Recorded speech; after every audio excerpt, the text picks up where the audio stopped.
first all-out doctor strike in the history of the NHS is underway in England. At 8 a.m. this morning, thousands of junior doctors walked out of both routine and emergency care in protest at the imposition of a new contract by the government. Partial strikes by junior doctors in England since January, and on Tuesday they'll walk out of A&E units in the first of 2 planned days of total strikes in protest at the imposition of a new contract. 38 hours now until the next strike by junior doctors.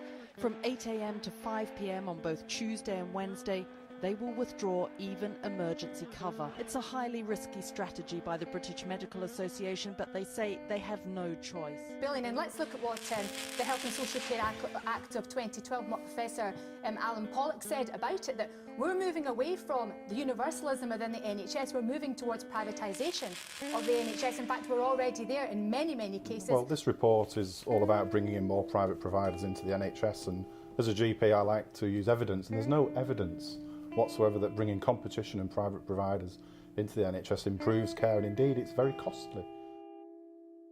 Britain's former health minister has warned that the major healthcare body in the country will crash within 2 years' time. Norman Lamb made the comment in an interview with a major local newspaper. He said the National Health Service is in dire need of financial aid. Thousands of students have clashed with police at Westminster today during a mass demonstration against plans to increase university tuition fees. Tuition fees for their education, for university education at any level, undergraduate or postgraduate. In negotiations with Scotland's colleges, our union has been in negotiations with the managers for some time about equalising the pay for lecturers across Scotland.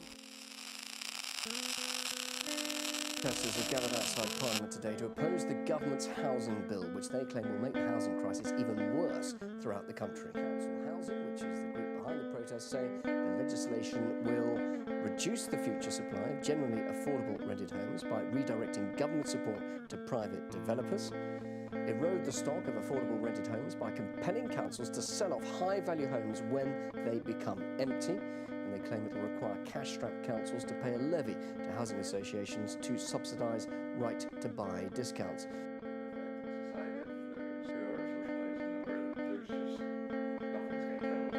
People become disenfranchised. They believe that there's no hope. When you think about it, the rights that we all take for granted are food, water and shelter. And if the shelter isn't right, it has a huge impact. The UK has found a cheaper way to deal with the housing crisis. The so-called bedroom tax means many who live in social housing would either lose around 14% of their benefits if they have a spare room or move out. People are being told they should move to a smaller flat, but in my constituency there are fewer than 100 places people could move to, and that's fairly typical across the country as a whole.